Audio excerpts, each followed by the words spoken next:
Hola, hola, bienvenidas, bienvenidos a esta tarde de café, a este grafo, café número 50.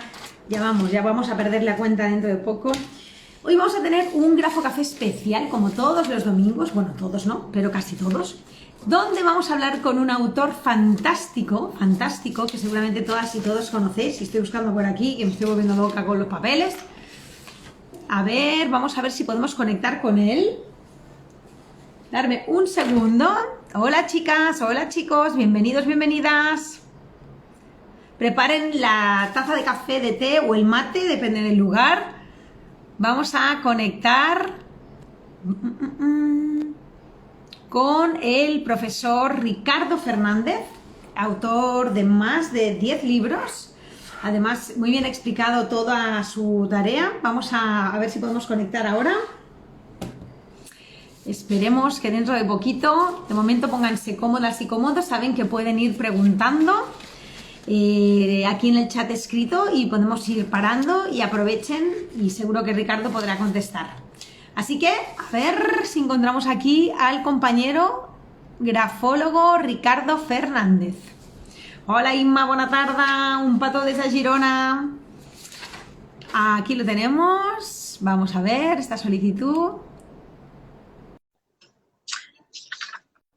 Hola, hola. A ver si en este directo lo tenemos ya en breve. Y tenemos Ricardo. Buenas tardes. Hola, Cantar, ¿cómo vas? Bien. A ver, ¿se te oye bien? ¿Se te corta un poquito el trocito de cabecita? Ahora no, ahora se te ve entero. Bueno, Estupendo, qué bien. ¿Has preparado el café o el mate? el café, cuando hagas el grafo mate, preparo el mate. Vale. Y si haces el Muy bien. grafo té, preparo el té. Como es el Estupendo. grafo café, el té. Me encanta. Muy bien, Ricardo, así me gusta, súper preparado.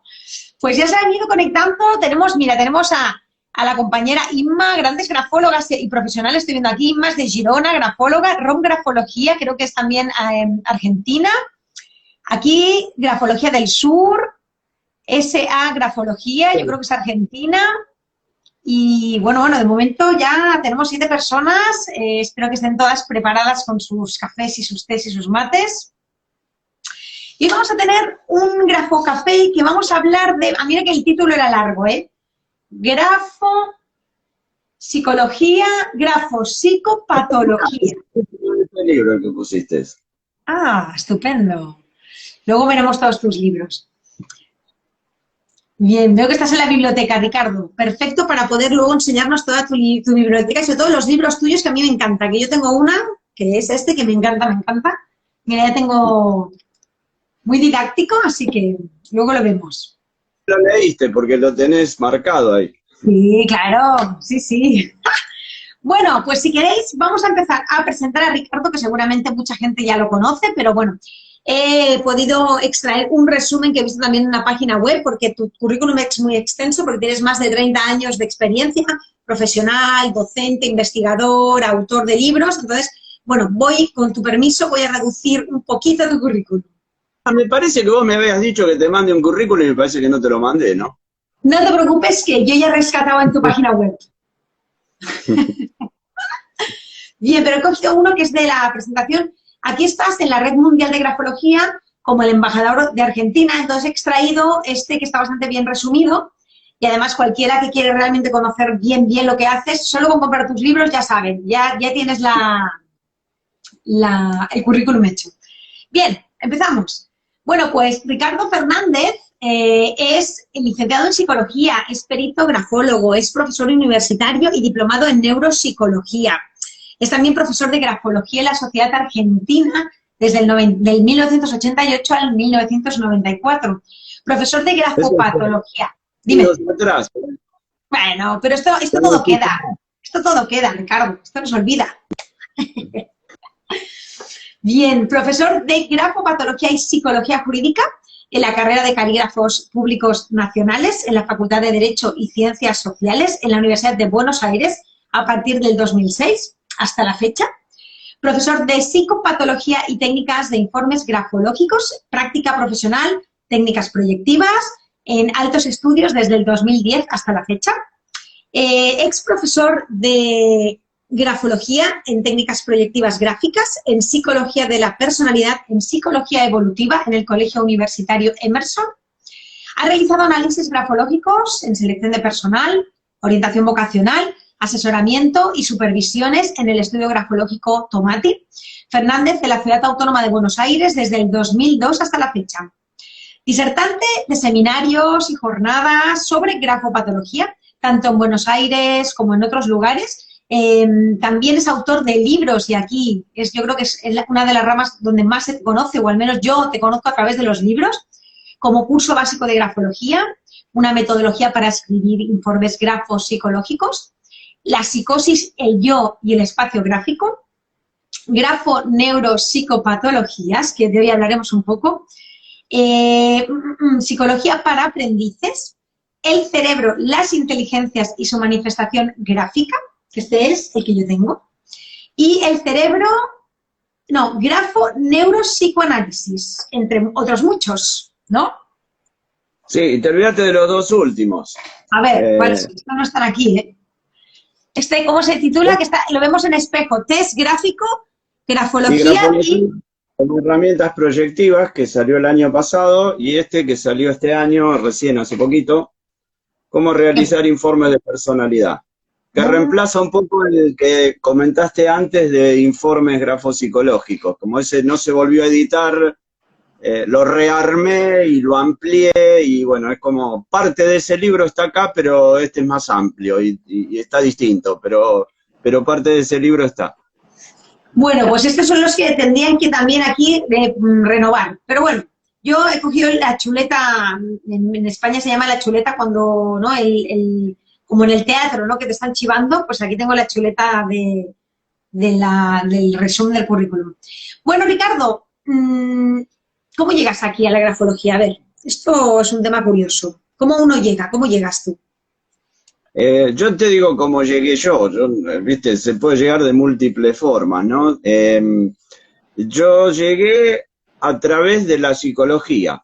Hice el camino inverso al que hacen muchos. Muchos empiezan con la grafología y después por ahí muchos terminan estudiando psicología, ¿no? Bueno, yo hice al revés. Yo llegué desde la psicología.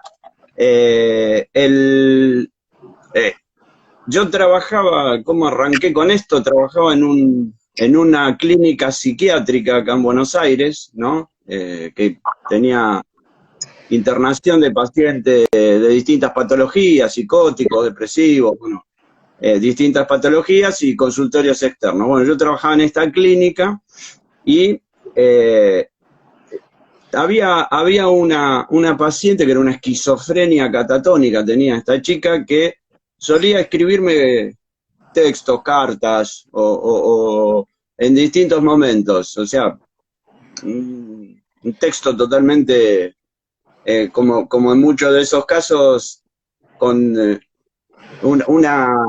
sin ninguna conexión entre las ideas, pero bueno, y me llamaba la atención la escritura, los rasgos que tenía la escritura de esta persona.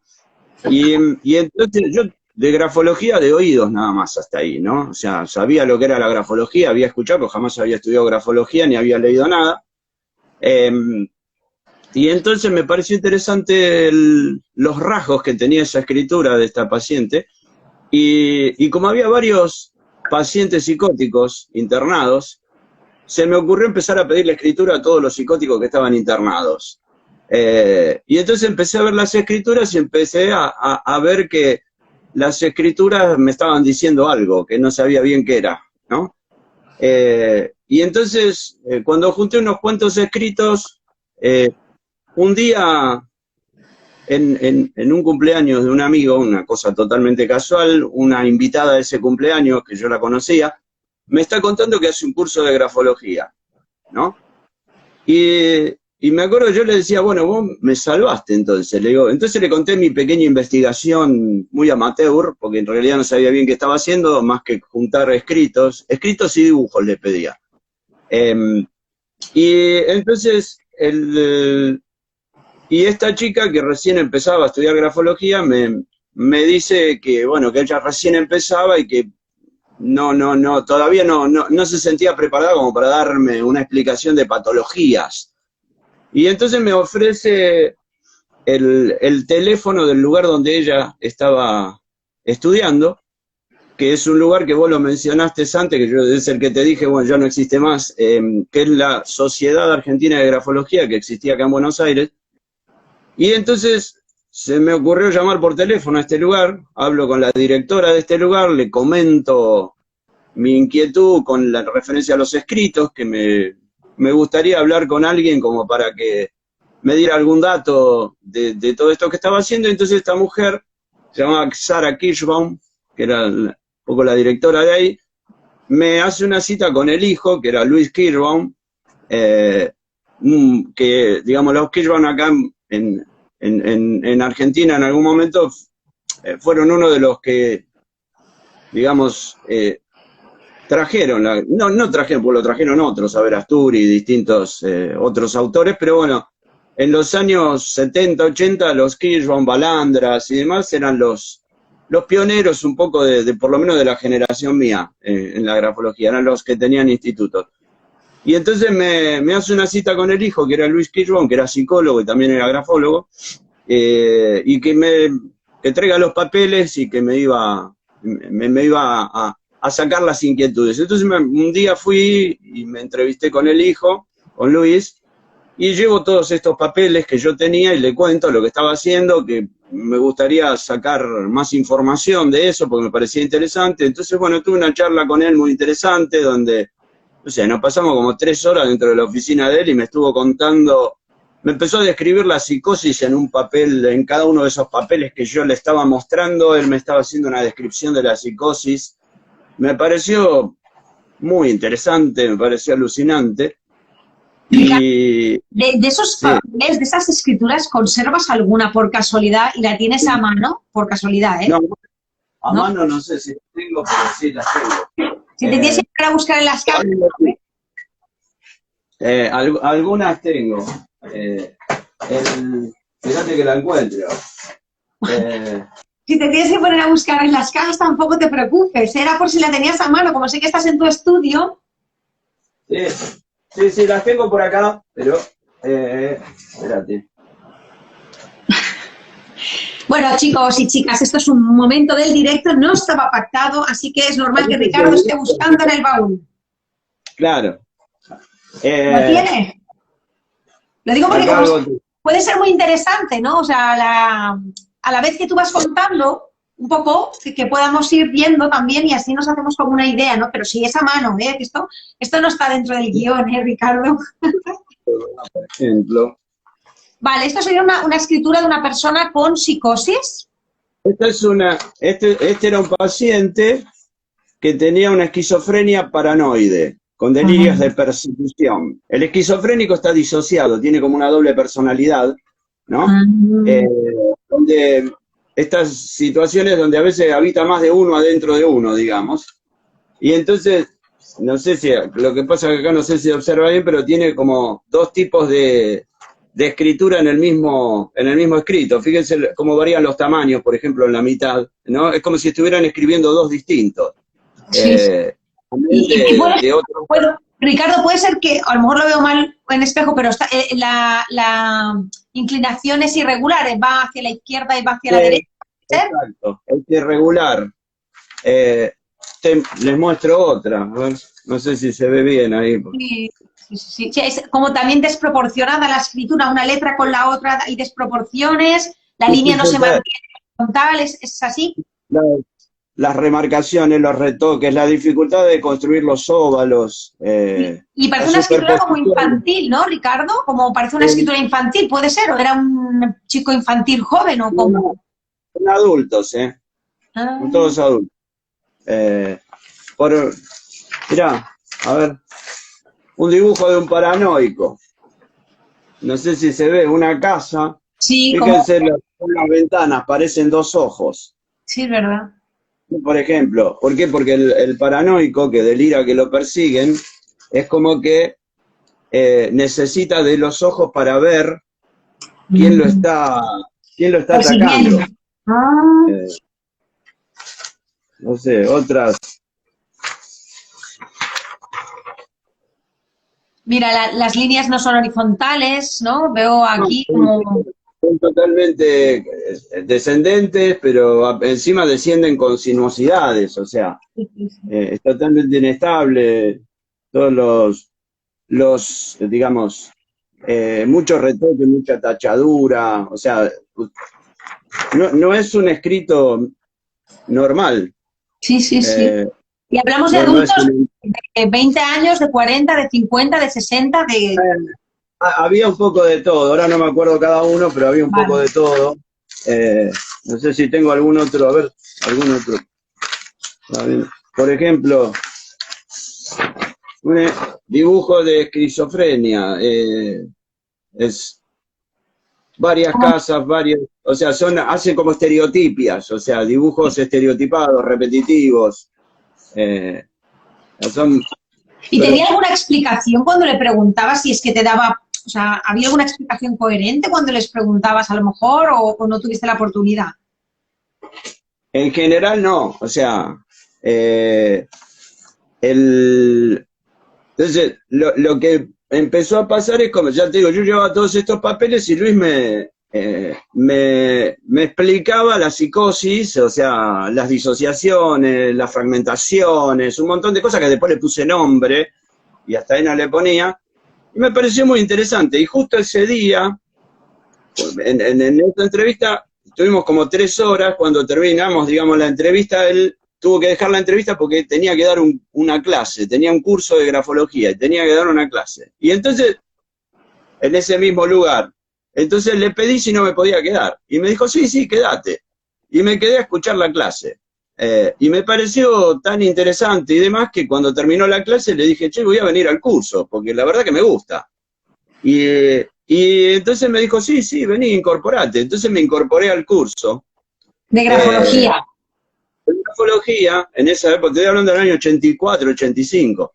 Eh, y, y entonces ahí me dijo que me incorporara al curso y me dijo, y me acuerdo que me dijo, mira, vos te vas a incorporar al curso, pero encima no te voy a cobrar el curso, vos no vas a pagar porque vos vas a trabajar conmigo, me dijo.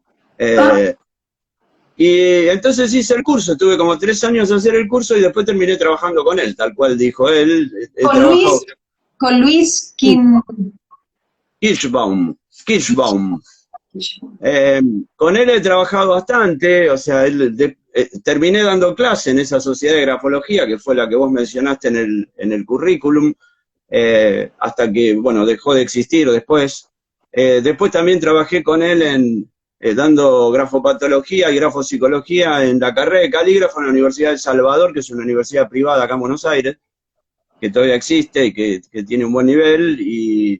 Y vos mencionaste ahí que estoy en la Universidad de Buenos Aires hace algunos años, y el que me llevó a la Universidad de Buenos Aires fue Luis Kirschbaum. O sea, o sea, como después pobre Luis se enfermó, falleció hace unos años, y bueno, pero realmente fue un maestro de la grafología. Aprendí un montón de él.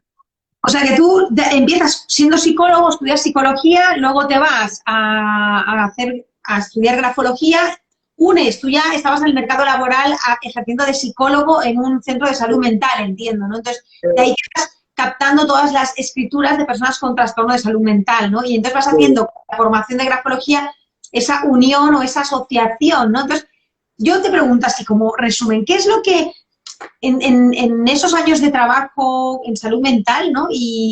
Bueno, y lo que has investigado, ¿qué es lo que podemos destacar en la escritura o qué tipologías entre una enfermedad y unas formas o unos gestos, no sé, qué es lo que puede ser más llamativo para ti? Mirá, yo digo siempre que uno escribe como es, ¿no? El que es ansioso escribe rápido, saca contenido a las letras, saca detalles. El que es tranquilo, viste, es más linfático, escribe lento, más meticuloso, más metódico.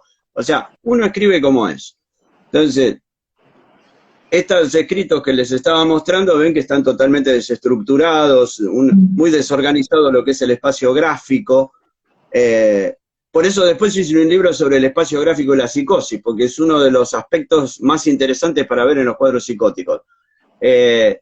Y entonces, observando los rasgos de psicosis, los rasgos de personalidad, también, por ejemplo, ha sido muy útil para mí la grafología a partir de que la aprendí, digamos, y empecé a utilizarla, porque a mí me permitía ver, o me permite aún, ya no trabajo en psiquiátricos, pero tengo pacientes en el área de psicología, en consultorio particular, digamos, pero me ha permitido ver, seguir los tratamientos a través de la escritura, por ejemplo, o sea, de hacerlo escribir al paciente en un momento, en unas primeras consultas, y después al tiempo volver a pedir muestra de escritura, y entonces vos vas viendo en esa escritura si hay alguna evolución o si no hay alguna evolución, que te lo marca mejor la escritura que lo que te puede decir el paciente, porque el paciente puede con la palabra, puede mentir, puede decir que está bárbaro y no lo está.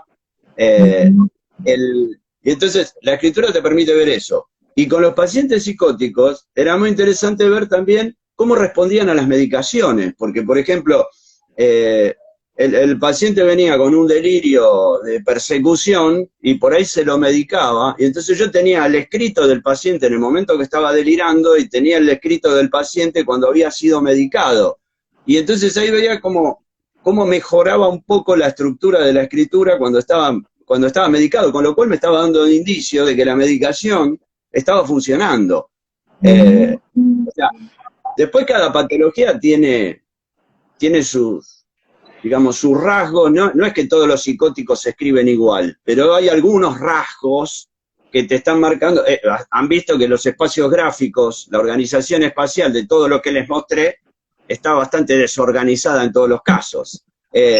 Los escritos descendentes y que descienden con sinuosidades estaban presentes en todos los casos. O sea, hay algunas particularidades que son muy típicas de alguna de las patologías. No hay un rasgo, como decimos siempre en estudiemos lo que estudiemos, hay que hacer una mirada gestáltica, una mirada de integración de distintos aspectos para poder determinar algo. No hay un rasgo que ya se le cayó el renglón y está deprimido. No sé, por ahí se le cayó el renglón porque está cansado.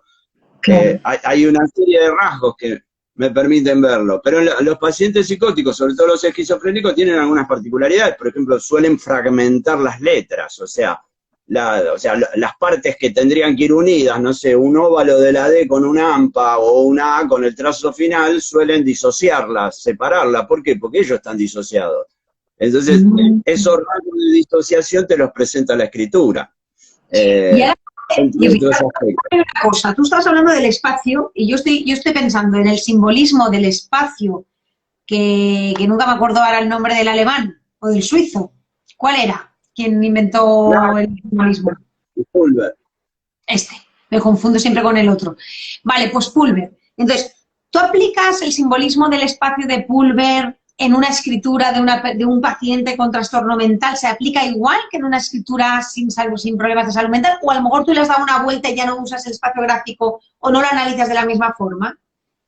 La utilización del espacio tiene la misma implicancia en un problema de salud mental que en un problema o que en una persona normal, digamos. Y precisamente por ahí ese análisis del espacio te está mostrando que ese espacio no está bien manejado y que eso te trasunta hacia una psicosis. Por ahí lo que vos me estás preguntando es un poco yo creo que nos tenemos que ubicar en las épocas, ¿no? Porque Pulver planteó su teoría espacial tomada un poco de la filosofía en los años 50, ¿no?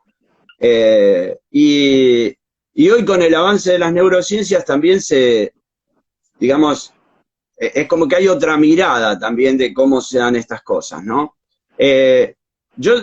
O sea, creo que la mirada espacial es más dinámica que estática, digamos. La visión de Pulver, esto es esto, esto es esto, acá está esto y acá está esto, es muy estática, de alguna manera. O sea, sí estoy de acuerdo con los ejes temporales y espaciales que se ven en el espacio, porque cuando vos medís conductas, o sea, lo que uno hace en psicología es tratar de ver cómo es la conducta del otro, ¿no? ¿Qué rasgo de conducta tiene? ¿Por qué? Porque ver la conducta te lleva a inferir un tipo de personalidad. Y inferir un tipo de personalidad te hace pensar en un posible tratamiento, un modo de abordaje distinto si tiene una patología que si tiene otra. Entonces, ¿qué pasa? Las conductas, siempre, sin saberlo, las estamos midiendo en tiempo y espacio, todo el tiempo. Si vos decís, pongo dos personas caminando y una llega en un segundo a la esquina y la otra tarda 5 minutos, vos decís, bueno, este es más ansioso que este. ¿Por qué? Porque recorrió el espacio en menor tiempo. Entonces, estás midiendo espacio y tiempo, ¿sí? Entonces, siempre las conductas las medís en espacio y tiempo, porque si rompes las nociones de espacio y tiempo, te vas de la psicología y te vas a la parapsicología. Y entonces empezás a analizar, no sé, telequinesis, transmisiones de pensamiento, que ya estás con otro tipo de fenómenos. Entonces, ¿por qué te estoy hablando de espacio y tiempo? Porque escribir es una conducta. Entonces, cuando estamos escribiendo es una muestra de conducta. Entonces, el que está escribiendo está mostrando su conducta sobre ese papel, con lo cual, analizar esa conducta me hace como inferir una posible personalidad o una posible problemática o una posible problemática afectiva. Esa conducta se está dando en un espacio que es la hoja, que es la misma conducta que se puede dar en el sujeto en el espacio de la calle. O sea, el sujeto va a la calle y, no sé, camina rápido porque es ansioso. Y ahí no tiene límite porque tiene todo el espacio abierto. Cuando viene a la hoja, proyecta esa conducta en el espacio de la hoja. Que ese espacio de la hoja tiene límites, que son los márgenes. O sea, lo estás encuadrando, pero el sujeto va a llevar esa conducta, la ansiedad, no sé, la depresión o lo que sea, lo va a llevar al papel. Entonces, ese papel te está hablando del sujeto en espacio y tiempo. ¿Cómo maneja ese espacio y cómo maneja su tiempo dentro de ese espacio? ¿Sí? El espacio está dado por el eje vertical de la hoja. Vos agarrás una hoja y tenés un eje vertical, tenés el arriba y el abajo, o sea, tenés la parte superior de la hoja y la parte inferior de la hoja.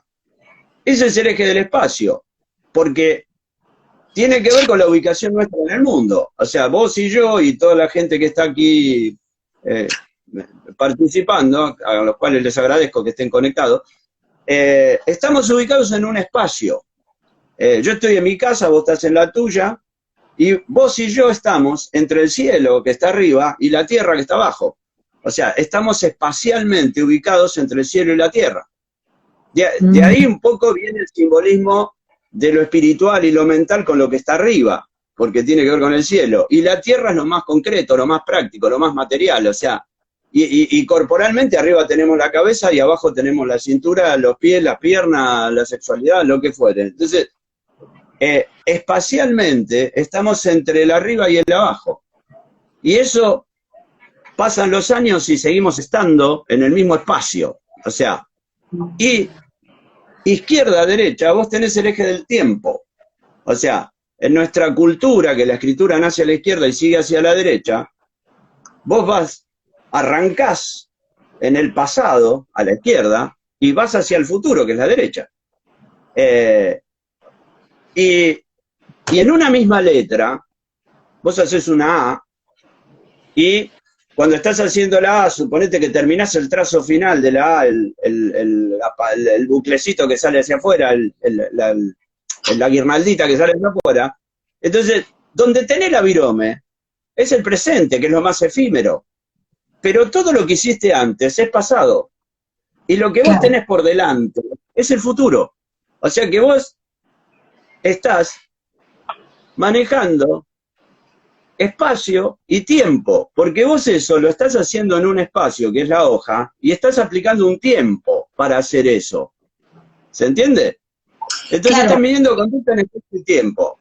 Por eso te digo, los ejes espaciales y la medición de la conducta en espacio y tiempo, creo que van a pasar los siglos y va a seguir teniendo vigencia. Por ahí hoy sí creo que cuando viene Pulver y divide en 9 cuadrantes, y entonces ahí ubica un dibujo, sobre todo para los dibujos es interesante eso, ¿no? Ubicás un dibujo y decís, bueno, ocupó todo. es interesante ver que ocupe las distintas zonas del espacio, no que se quede en una, porque si se queda en una te está diciendo algo, pero tampoco es tan estática la interpretación, porque lo que Pulver dice en el, no sé, en el cuadrante 1, en el margen superior izquierdo, que puedo ver, no sé, la regresión, la introversión, eso lo puedo ver en un montón de espacios y en un montón de situaciones, o sea, no es que solamente lo veo ahí. O sea, es como que en cada uno de esos 9 cuadrantes puedo ver cada una de esas cosas de las que habla Pulver, aunque haya un predominio en cada cuadrante de lo que dice Pulver, pero no es estático, porque hoy las neurociencias te enseñan que el cerebro está en movimiento todo el tiempo, está trabajando todo el tiempo y no es algo tan estático como lo plantea Pulver con las 9 divisiones. Ah, si está acá es introvertido. No, pará, porque la introversión la puedo ver acá, pero la puedo ver allá y la puedo ver allá también. ¿Se entiende? O sea... Wow, claro.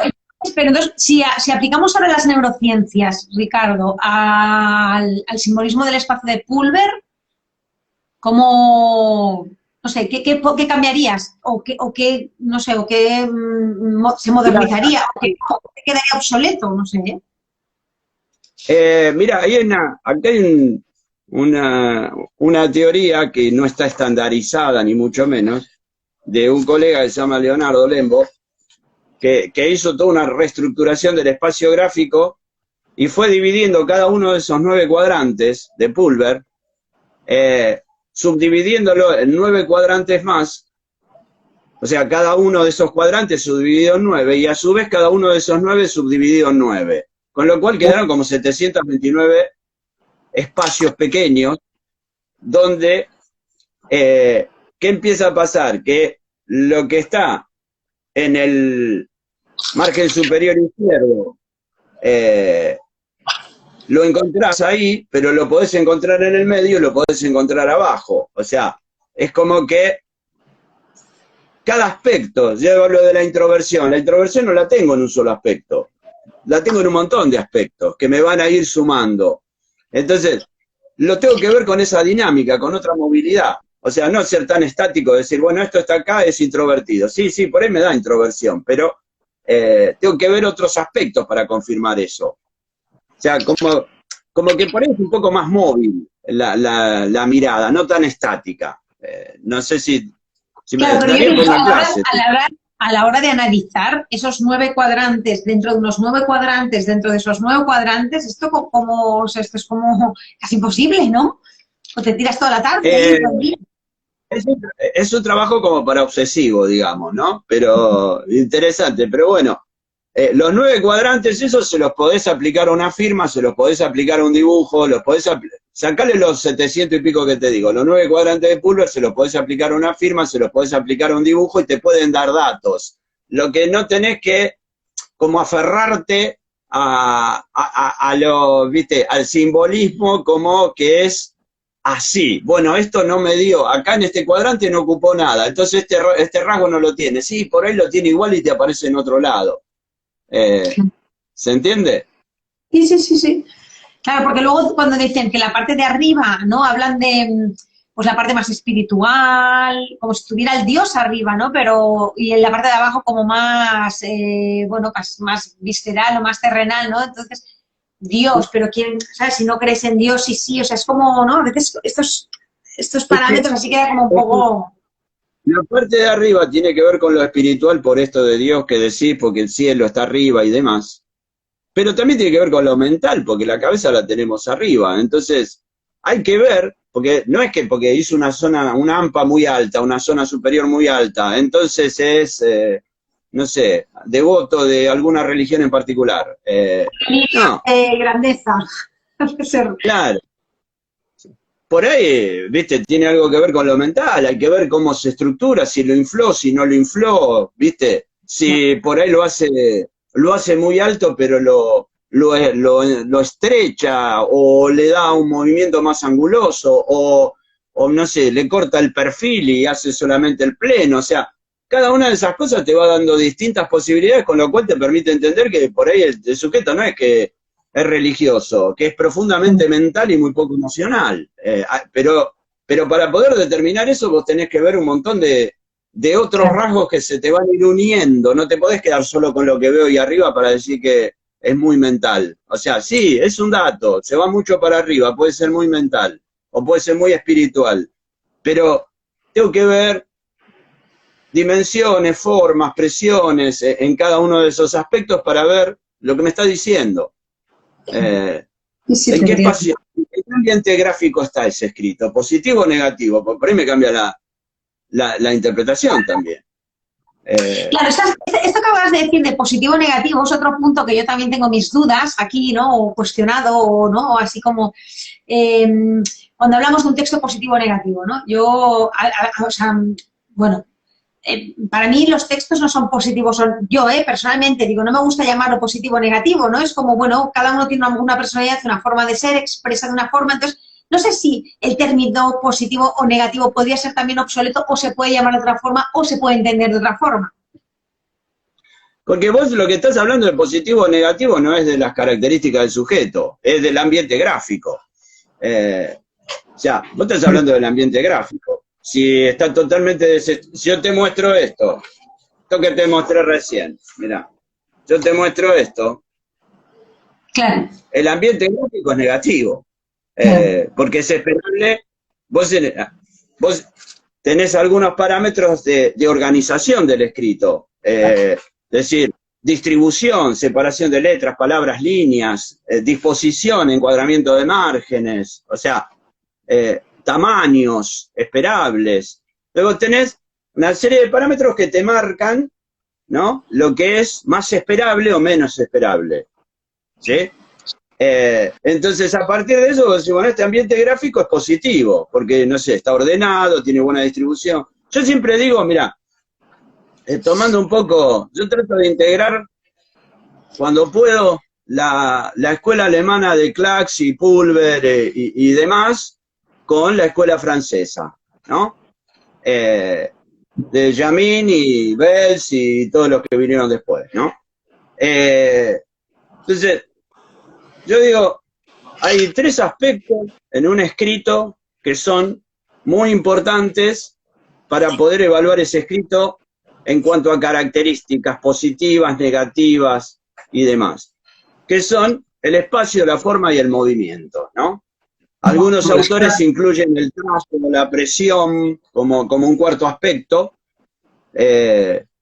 Igual, aunque yo diga espacio, forma, movimiento, la presión está incluida. Porque la presión también tiene que ver con el movimiento, porque si yo tengo una presión muy intensa, me meto dentro de la hoja, le voy a quitar movimiento al trazo, porque le voy a quitar dinámica, ¿sí? Entonces la presión también tiene que ver con el movimiento. O sea, no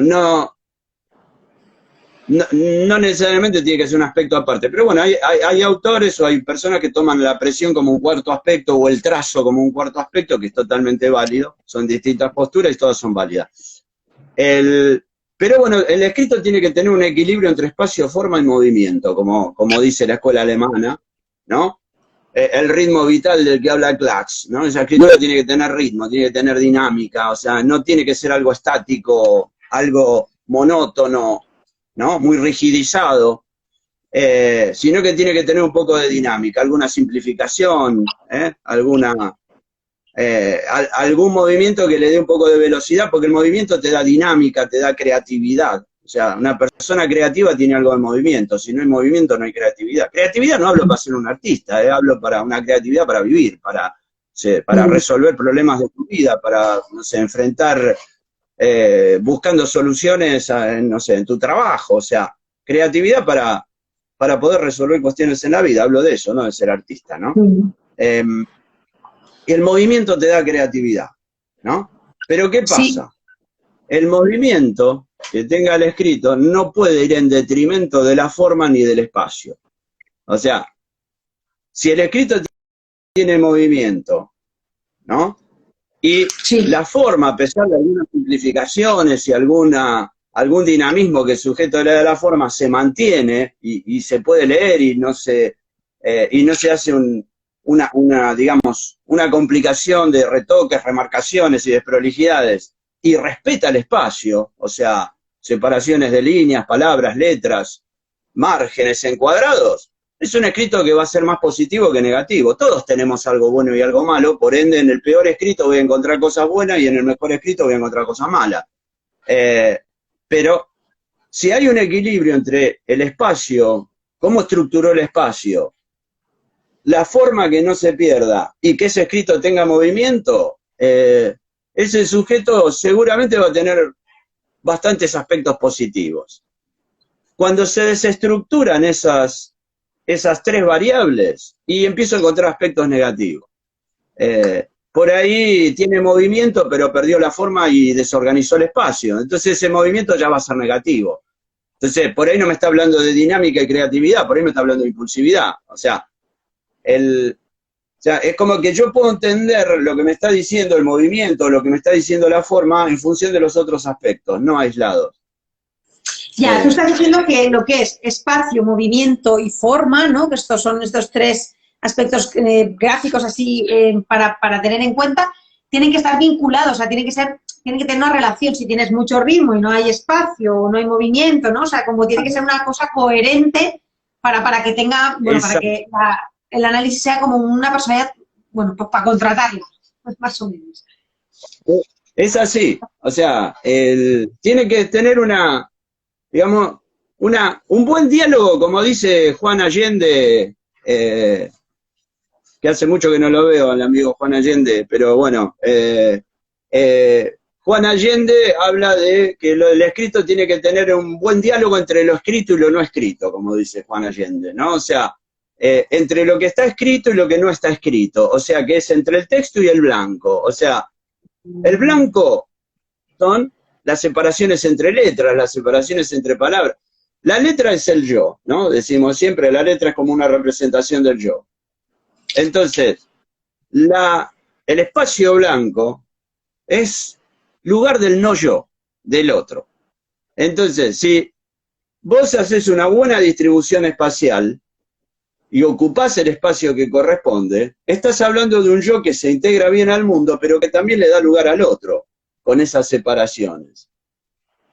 Si yo me encuentro con un escrito que está totalmente adosado, concentrado, no respeta los márgenes, y vos ves digamos, como que toda la hoja está ocupada, sin dejar ningún espacio en prácticamente ningún lado, ese es un sujeto que no le está dando lugar al otro, porque no le deja lugar. No es que no se vincula con el otro, se va a vincular, pero su manera de vincularse va a ser de una manera muy egocéntrica. No le doy lugar al otro, el otro tiene que estar a disposición mía. Como tampoco sería bueno una distribución demasiado espaciada, donde vea el texto, no sé, con una letra muy pequeñita y un montón de espacio en blanco entre los renglones, entre las palabras, y cuando veo predomina el espacio blanco sobre el texto. Eso tampoco estaría bien. ¿Por qué? Porque ese espacio que no ocupo son cosas que dejo de hacer, son cosas que dejo de producir. Y es lugar que le dejo al otro, le estoy dejando demasiado lugar al otro. Tal vez sea dependiente, tal vez por inseguridad, por timidez, por baja autoestima, por miedo a fracasar, no sé, mil explicaciones puede haber. Por lo cual le dejo mucho espacio al otro, para que decida por mí. Entonces, otra idea, Ricardo, ahora que estás hablando del espacio y los márgenes, hay otra cosa que también tengo ahí me gustaría preguntar. Los márgenes, por ejemplo.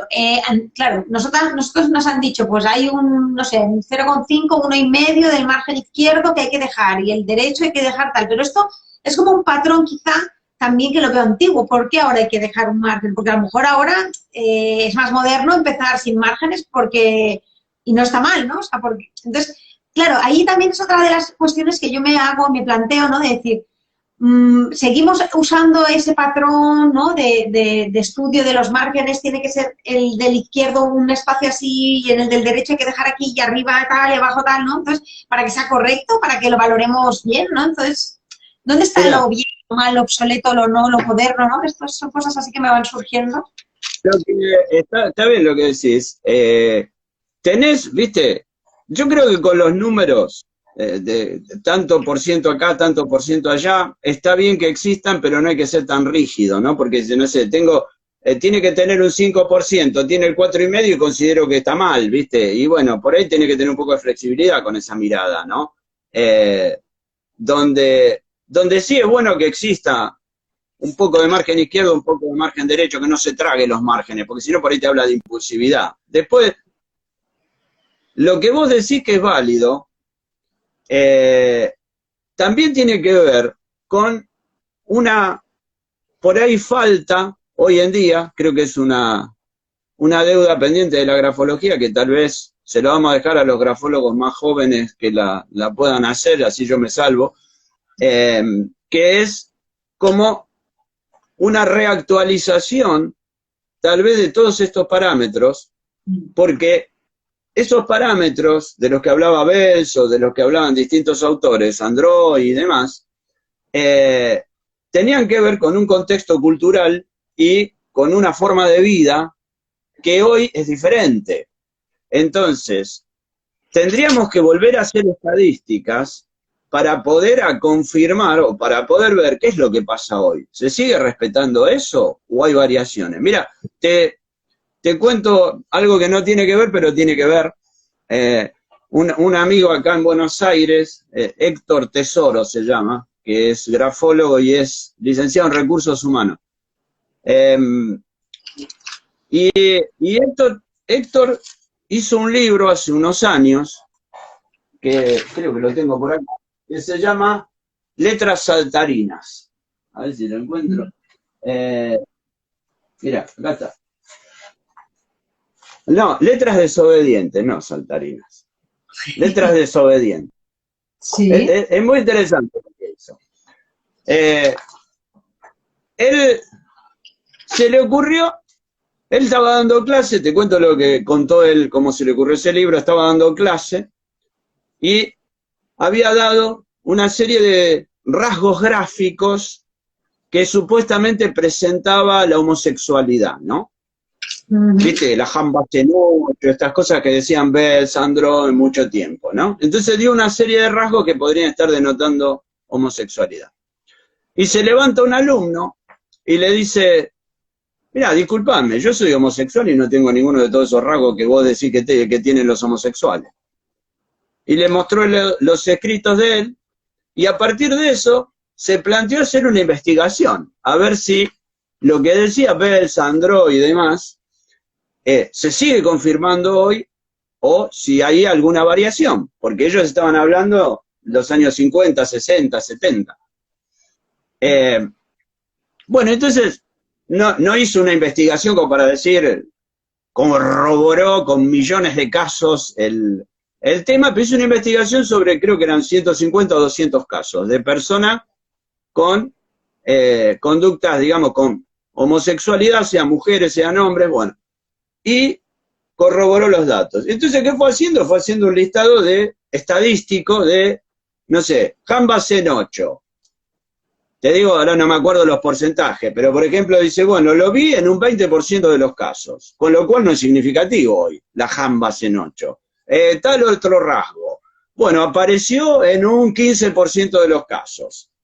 Tal otro rasgo, por ahí se dio un 70% de los casos. ¿Se entiende?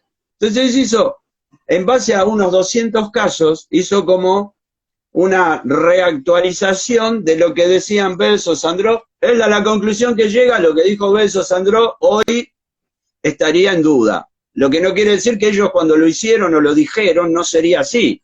Pero se vivía de otra manera, la cultura era distinta. Entonces puede ser que en el momento de Bell, Sandro, cuando ellos escribieron o investigaron eso, esos rasgos hubieran sido más típicos. Hoy cambió, hoy también, no sé, antes la homosexualidad estaba más reprimida o más escondida porque era cuestionada. Hoy por ahí está mucho más abierto y ya no está cuestionada de la misma manera que estaba antes. Entonces, bueno, por supuesto tiene que haber cambiado eso en los rasgos, ¿entendés? O sea, digo esto de Héctor porque lo podés traspolar a lo que vos preguntás. Lo podés traspolar a los márgenes, a los tamaños de las letras. ¿Qué es lo normal hoy? Que tengan 3 milímetros, 3 milímetros y medio, o hoy se escribe más grande o más chico, hoy se tiende más a la imprenta. Entonces, estas estadísticas que tal vez sean necesarias hoy, Sí. no están tan reactualizadas. Hay algunas personas que por ahí hicieron su propia experiencia personal con algunos casos y notaron algunas variaciones, pero no es algo estandarizado. Claro, Por claro. eso digo, vos que sos más joven, vas a ser una de las que van a motivar esos cambios y las nuevas investigaciones, ¿eh? Y seguramente muchos de los chicos que están escuchando que son más jóvenes también. O sea, habría que reactualizar por ahí Yo estas también lo veo. medidas y estos porcentajes. A ver qué pasa hoy. Por ahí nos llevamos una sorpresa. Tenemos una pregunta desde Girona, Cataluña. Inma dice, una pregunta, repasar mucho las letras, ennegrecer los perfiles de los dibujos o incluso pintar muy negro, ¿es exclusivo del obsesivo o lo vemos en otras patologías como la esquizofrenia paranoide? Volvemos, está bien la pregunta, volvemos a lo que hablábamos recién. Tengo que mirar todo el contexto de escritura y si es un dibujo también mirar todo el contexto de dibujo, no solo ese rasgo. El obsesivo muchas veces retoca, el obsesivo tiene un retoque de perfeccionismo, o sea, retoca por perfeccionista, porque nunca está conforme con lo que hace y lo que hace tiene que ser perfecto, y entonces suele retocar porque no está conforme. Y cuando hace el retoque lo complica, porque después en vez de aclararlo, lo complica. Entonces, pero es como un retoque por perfeccionismo, ¿sí? Después hay gente con mucha inseguridad, ¿no? Que tiende a retocar por inseguridad. Y una patología mental también tiende a retocar porque son sumamente inseguros. O sea que y en el dibujo, el ennegrecimiento, ¿no? Del dibujo hay que ver el contexto del dibujo y demás, muchas veces tiene que ver con estados de mucha angustia. O sea que puede ennegrecer un dibujo a alguien que está muy angustiado, como puede ser un esquizofrénico, pero el esquizofrénico también se angustia. Entonces, en una patología mental, como puede ser una psicosis, una esquizofrenia, ese ennegrecimiento, por eso es un reflejo de la angustia que está padeciendo ese sujeto, porque el enfermo mental también se angustia, porque a veces uno dice, bueno, como están locos no se angustian, y no, mentira, se angustian, y viven una angustia muy intensa, una sensación de vacío muy grande, y entonces se angustian, entonces esa angustia por ahí la está reflejando en el ennegrecimiento. No sé si es claro, o sea, pero para decir es esto o es esto, habría que ver todo un contexto de escritura o habría que ver todo un contexto de dibujo para poner a analizarlo, porque los datos aislados, el ennegrecimiento, el retoque, los datos aislados me sirven como un patrón que me está diciendo algo, pero que empieza a tener sentido en la integración con otros rasgos. O sea, no me puedo quedar solamente con el rasgo para decir, le pasa esto porque retocó, le pasa esto porque ennegreció. O sea, no sé si, en una interpretación así medio silvestre, sin mirar el dibujo, bueno, puede ser angustia, puede ser inseguridad, puede ser una personalidad obsesiva, pero ¿qué pasa? El contexto de escritura va a ser distinto. ¿Por qué? Porque un obsesivo va a tener, o sea, si es un obsesivo, vos vas a tener un ennegrecimiento, un retoque en un contexto de escritura muy organizado, muy ordenado. Ahora, si es por inseguridad, por ahí no está tan organizado ni tan ordenado. Y si es un trastorno psicótico, fíjense, por ejemplo, cómo retoca, y entonces tenés una desorganización espacial. Entonces ese retoque, acá tenés, en el dibujo que te mostraba antes, Sí. ahí tenés un ennegrecimiento. Sí. Pero eso es una construcción de una casa que no es común, no es normal. Entonces acá tenés un cuadro psicótico, eso es por paranoia. Ahora, en otro dibujo, por ahí es por obsesivo, un dibujo, no sé, te encontrás con una casita muy bien estructurada, te dibuja las tejitas, las ventanitas, las cortinas, y por ahí te retoca algo, por ahí es un retoque obsesivo, porque el contexto del dibujo te está hablando de un obsesivo. En este caso que estoy mostrando, el contexto del dibujo no te habla de un obsesivo, te habla de una psicosis. ¿Se entiende? O sea, Sí, sí, porque Inma dijo que sí, que gracias está claro, te lo comentó. Sí, buena pregunta. Y vale, nos hemos quedado. Vale, hemos hemos hablado de trastorno mental, la psicosis, la esquizofrenia y la escritura. Hemos hablado del simbolismo del espacio, que es muy interesante. También entraban los Mirá, márgenes. Dime. psicosis, todos esos datos tienen que ver con este libro, que Era es neuropsicopatología. un Bien, capítulo que pusiste. pero claro, neuropsico, ¿tú cómo mezclas todo esto? ¿Cuál es el resultado de esta mezcla práctico más bien? El porque, mira, hace unos 30 años más o menos a esta parte, hay un gran desarrollo de todo lo que son las neurociencias, ¿sí? ¿Por qué?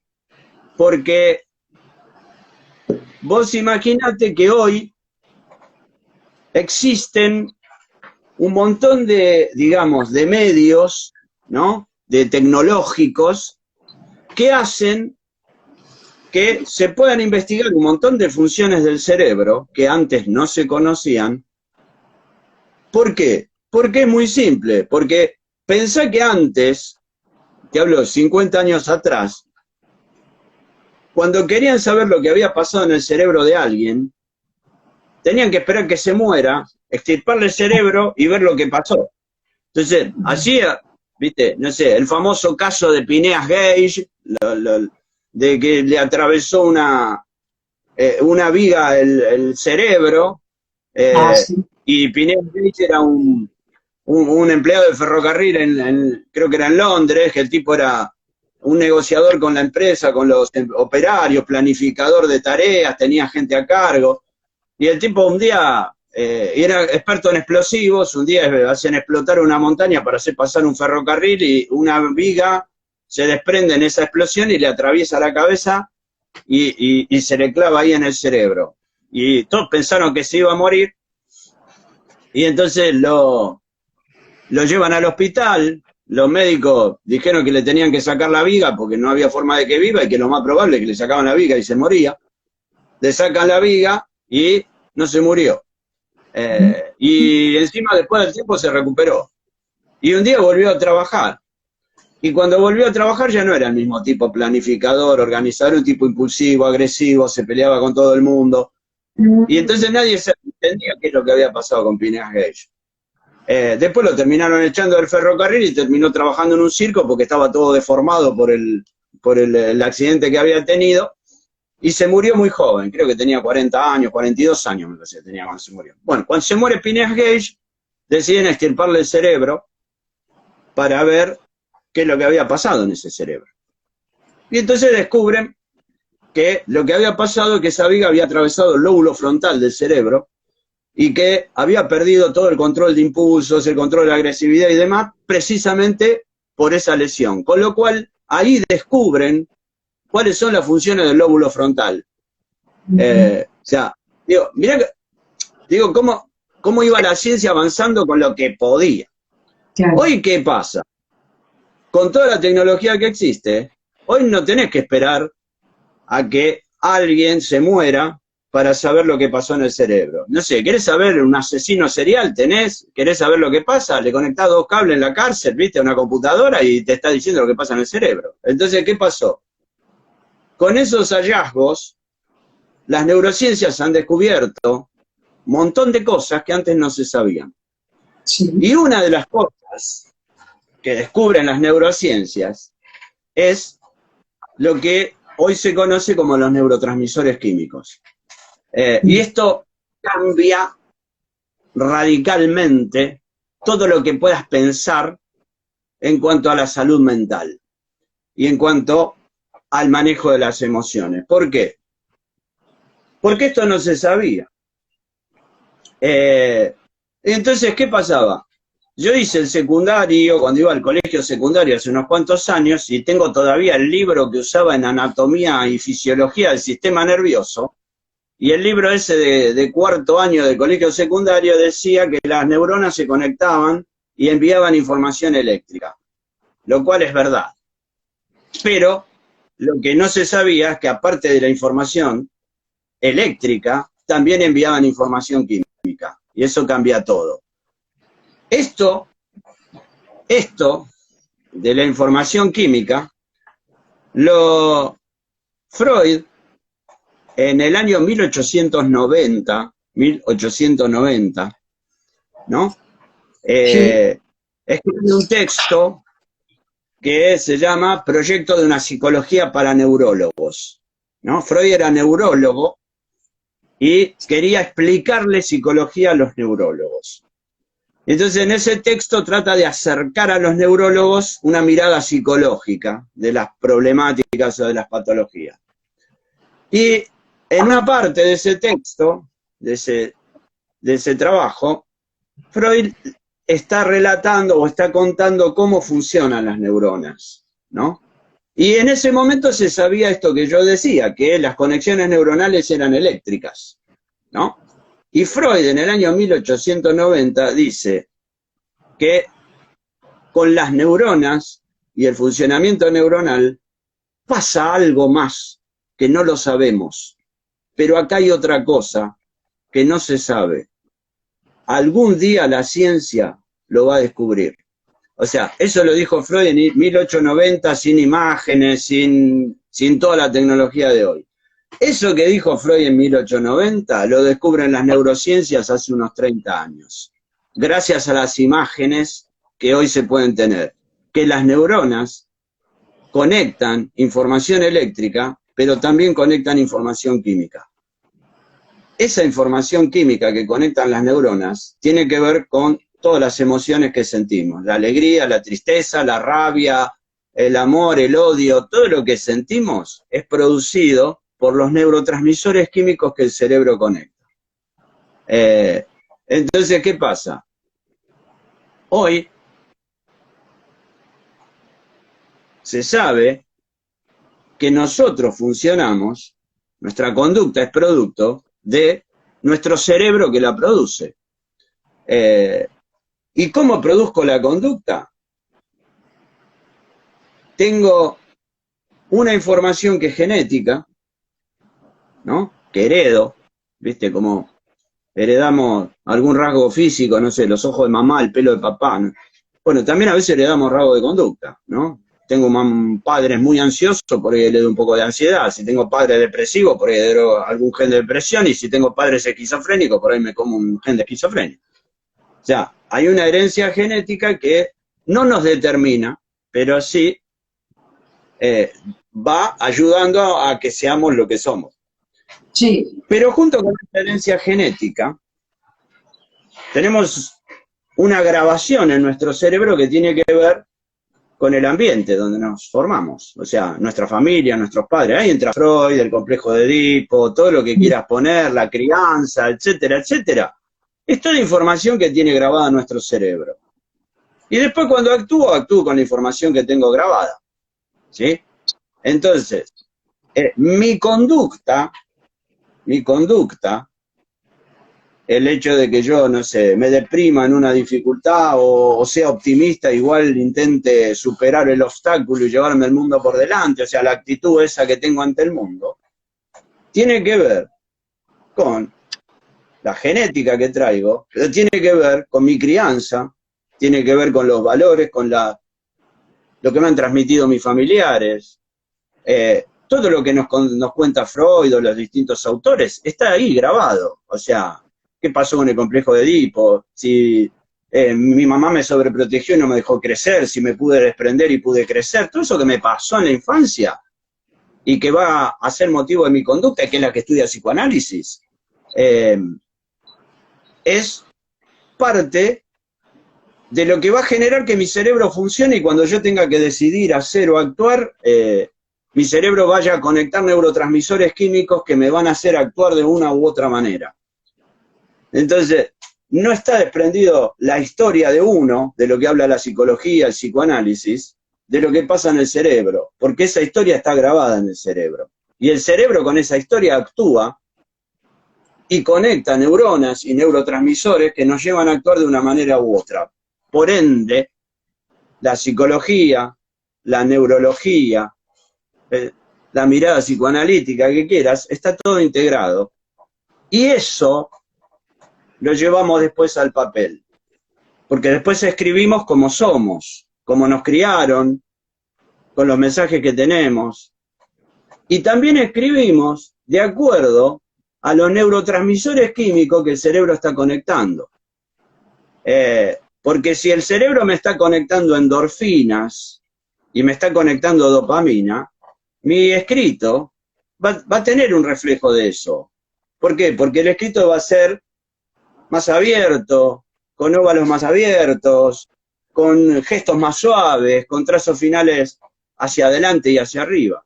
Y si el cerebro me bajó las endorfinas, y me sacó la serotonina, y me subió el cortisol, y me subió la adrenalina, mi escrito se va a comprimir, va a cerrar los óvalos, puede ser que se me caiga el renglón, puede ser que me lo haga mucho más concentrado y comprimido. O sea que lo que me está pasando en el cerebro es lo que voy a estar reflejando en ese papel. Por eso yo le digo a muchos que estudian grafología, cuando mirás el papel, no podés adivinar si se va a casar con un príncipe o si va a hacer un viaje el mes que viene.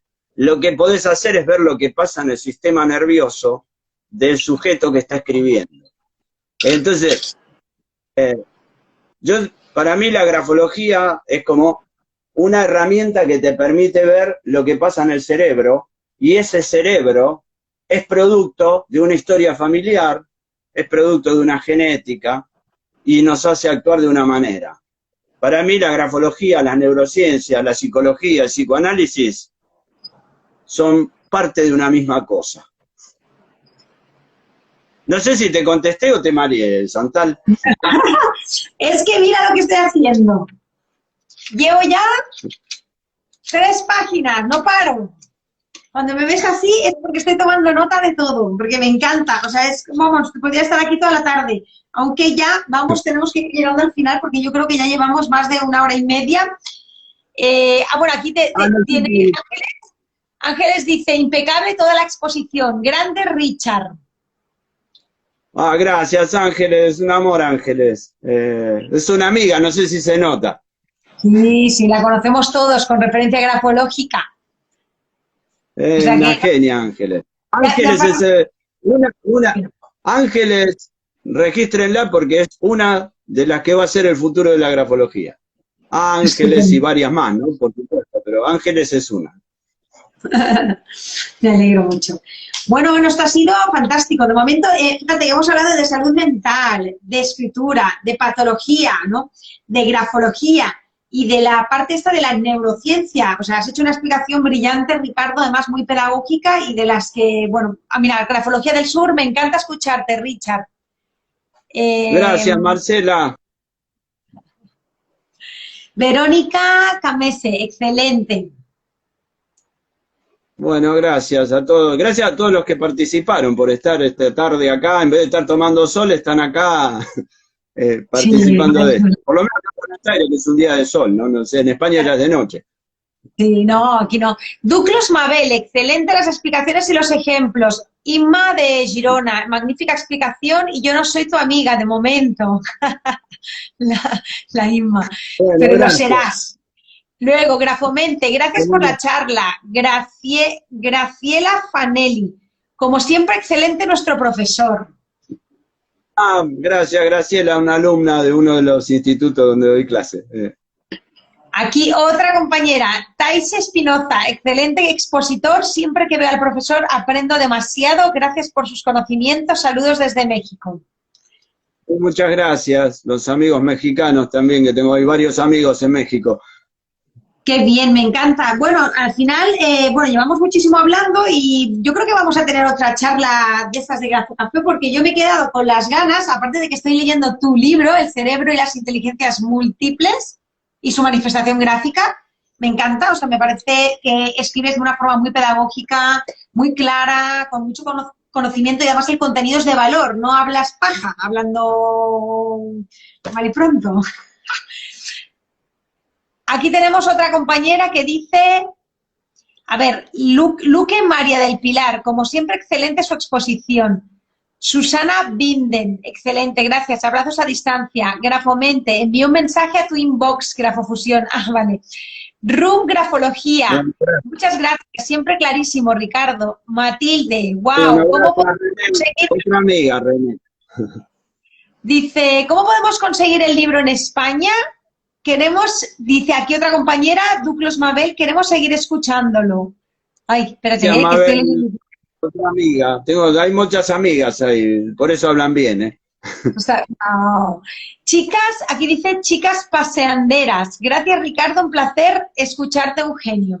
Ricardo, dinos dónde Muchísimas podemos gracias. conseguir todos tus libros. Mira, Muéstranos el libro que tienes. A ver, yo tengo uno solo.